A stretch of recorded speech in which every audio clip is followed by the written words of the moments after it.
important. I think I've also learned over the years of teaching young people to always be able to read the room when the energy, falls. Hi, Ellison. How are you? Hi, I'm good. Thank you. How are you? I'm great. Thank you very much. You're talking from Singapore today. Yes, it's now 7:09 p.m. on a very, very humid Wednesday evening. Oh, really? We have a very, very humid day and it's 12 o'clock here in London. But welcome to the channel. You're Thank you. going to talk about working with young people in a little while. But before we begin, tell us all about you, who you are, and what you do. Okay, I will try to be succinct. My name is Ellison Tan. I'm Chinese Singaporean. I graduated from the National University of Singapore with a major in theatre studies, and I recently completed a master's in theatre for young audiences at Rose Preferred College in London. I started out as an actor first. At some point in my career, I felt that I wanted to do something more, and the impetus for me to go into theatre for young audience, TYA, was because of a miscarriage that happened in the family. And I wanted to use art as a way, I think, to, I don't know, create a different sort of like thinking, a different world around, this pretty traumatic incident.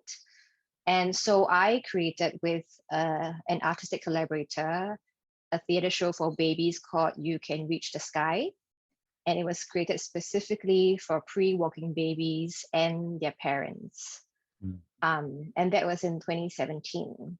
And after that, I have continued making work for young people across all ages, but always being very specific about the age group that the show is targeted for. And then once again, at some point, I felt like, I wanted to learn more, and I went to Bruford to study. Oh, I'm also currently the co-artistic director of a theatre company in Singapore called The Finger Players, and we specialize in puppetry. So puppetry features very heavily in a lot of the work that I do. Right. I will put all the links to your work in the YouTube description below. And what is the age gap, just out of interest, as a bonus question? What's your age gap? What do you classify as young audience? Okay, I classify young audiences as ages from 0 to 16. Right. Yeah, interesting. Yeah. Okay, so we're going to talk about kind of making work for young people, but also teaching young people, because it's a very specific skill. So tell us, what qualities do you think a person needs if they're going to think about or start to work with young people in the theatre? Okay. I mean, the first thing is to be kind, which might seem very simple, but it's actually really hard for apparently a lot of people in this world. And to be truly, truly kind is even more challenging. So that's the first one. The next one is to be curious. I think it's always important to question the world, invite people to question the world with you. Yeah, I think those two things.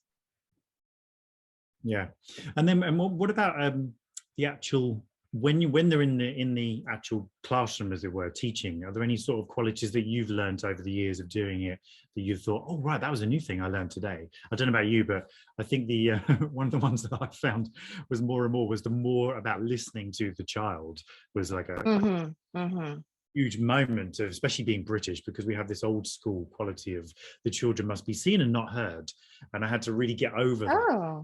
And I think sometimes there are different considerations about where the child sits in society, and it was something I really had to go, oh no, I've got to listen. I've got to listen more. Is there any other sort of specific things that you could add that you got that as well? Oh, interesting. So children should be seen and not heard is also something that factors very heavily in, within Asia, and especially very much so within my family and the way I was brought up. And I think that might be why sometimes I tend to be quiet, unless I'm invited to speak. And I think I'm quite happy to see that doesn't present itself very much nowadays when I teach. I think children in Singapore are getting more and more vocal. And so I think when you teach young people, it's very important to always be receptive to their questions. I don't think there's a stupid question. I think everything deserves attention unless someone is, being deliberately um, intentional in harming or hurting people. Then that's a different story altogether. So I think being receptive is really important. I think I've also learned over the years of teaching young people to always be able to read the room when the energy, falls, or when people are feeling tired, or when an activity has like run its course, change it, and change it really quickly, and just sort of like shift the attention in the room and shift the energy, just so they're always kept on their toes. Because I just find that if you, as the teacher, you're bored, chances are your kids are not having the best time. So yeah, always, have that level of empathy to know what they're feeling at that very moment and be in the moment with them. Yeah. Yeah, the whole behavior thing and sensing the room is really important, isn't it? It's Mm-hmm. the skill that you acquire, I guess. It's not always there from the outset, but I guess it's something you develop, do you think?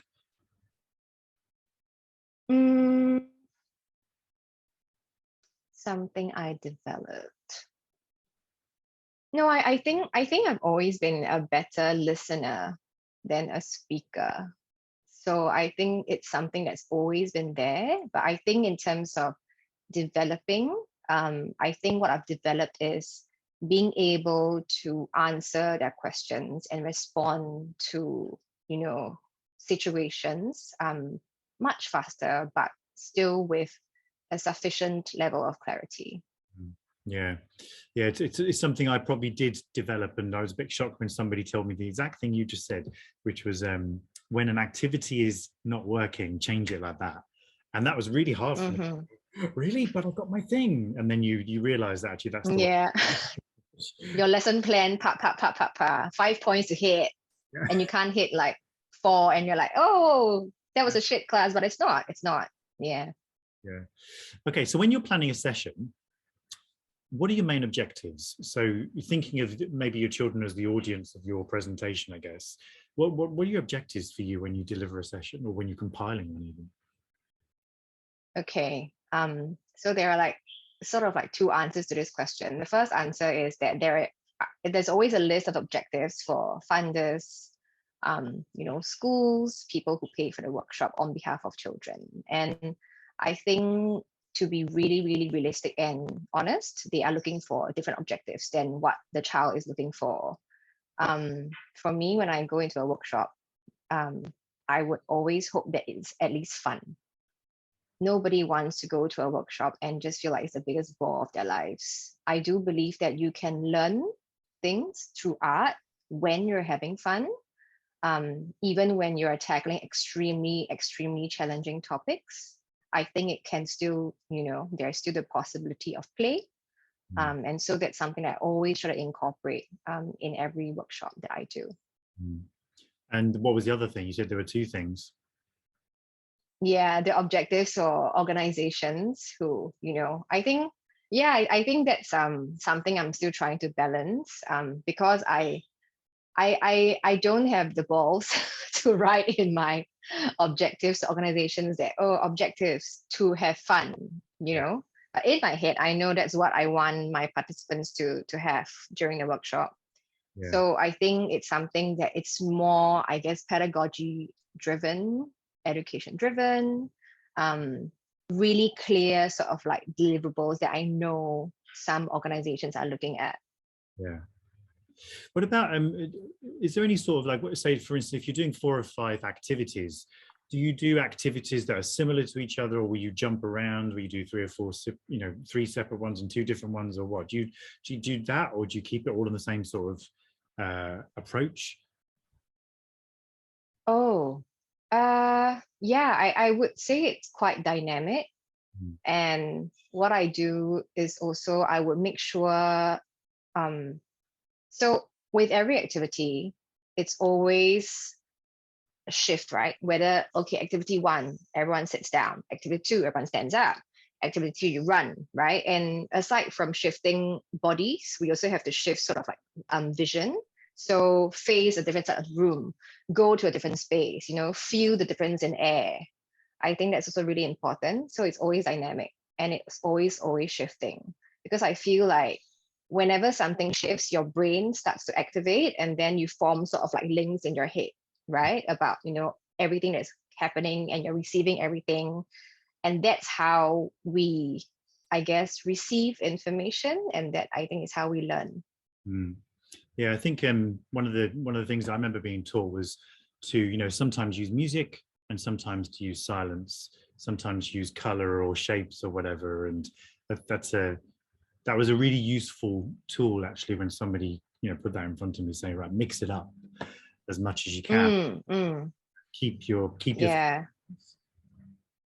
Yeah. So there's an article that I read about you with some lovely pictures, and you've worked with really, really young people, as in babies. So is that a completely different game to, let's say, working with 12, 13-year-olds for you? Because I'd imagine it is. What type of things do you take to baby workshops? Okay. We haven't done baby workshops as yet. The reason for that is mainly because babies are not really sociable until the age of 2 years old, and that has been scientifically proven. So what we do is more like a theatrical experience, where we invite parents to sort of be part of the experience. And for that experience, it's very much milestone driven. So for example, at 6 months old, babies need to be on their tummies to like strengthen their necks, or like at age of 1 they need to be able to start to walk. So a lot of what we do within the performance sort of, I guess, creates the environment in a gentle and hopefully fun way to, let parents feel that they can let their babies have that space to do that. um, and I think the next thing also is that it's hopefully beautiful. I think, I know that there's this whole narrative around no babies not being able to see until they're about, I think, like 4 or 5 months old, and they can only see very primary colors like black and red up to that point. You see, but I do believe that everybody deserves beauty, regardless of age. So that also is really important in terms of all the work that I do. You know, do I want to go into a room and feel like, it's a beautiful space? Yes, I do. And I feel like everybody deserves that.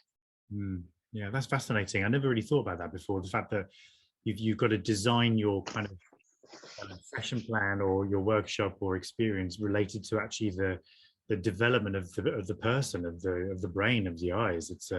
That's fascinating. Yeah, because I think for them, everything they receive, actually, not just for them, for all of us, everything we receive is always new data, right? So whenever we receive new data, we are processing it. And when we process it, we keep whatever we feel is what we want to keep, right? So therefore, everything is curated, I think, really, really specifically. It's like theater, and similarly in the show that we have made, You Can Reach the Sky, there is an emotional journey. And and I think that emotional journey is sort of like, I guess, like unpacked through music, through movement. And I do believe that babies can feel that as well. They can feel their moms when they're sad or when they're happy. They know how to laugh, how to cry. Yeah, they are so amazing. So that's good, because that leads on to my next question. How do you think the arts impacts young people? So, for instance, when you're doing workshops, and I realize it's a very big question and almost an unfair question. Yeah. Maybe we can discuss this together. But what's your personal opinion on the impact of the arts on young people?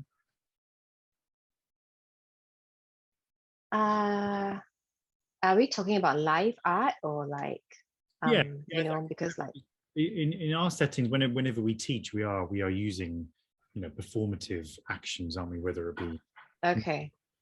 etc. It's all performance in some way. So, Yes. for instance, on my side, when I've done it, so in British schools, we'll sometimes employ performers to go in and talk, to teach about Henry VIII or something, and we go in and we'll dress up and we'll act out, etc., etc. And I think that I remember as a child, my singing teacher, my maths teacher, teaching us the maths using his guitar, and that was very Mm, impactful for me. So, have you ever come across any situations, or do you have any thoughts about that? mhm. Mm, I mean, I think live art is extremely special because it gives the recipient, um, in some way, undivided attention. And I think that connection is so important and so precious. The fact is that not every child has that. And when they get that sort of engagement, I think it's really profound for them to experience that level of connection and on a very, very deep level. I think the next thing that's really important about live art is its ephemerality, which I can't pronounce the word. I think because of how short-lived it is, um, your mind starts to play tricks on you, right? And you start to wonder if what you've seen is what you saw, and then you start to think about it, and then you talk to your friends about it, you talk to your parents about it, people around you about it, and I think it's so important to have that conversation, and and its nature is what invites conversation, and that's something that I feel is so important. I mean, I do believe in reading.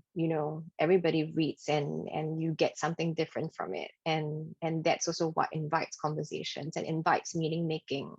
And I feel like more of that needs to happen, and that's why I feel like live art really has a huge impact on young people. Yeah. It's almost like we almost take their sense of play, the childlike sense of play, isn't it? And then use that to engage with them in back to them, maybe. Tell us about Mm, your finger puppet company. okay. So we are a contemporary puppet company, but we are also very much informed by traditional art forms.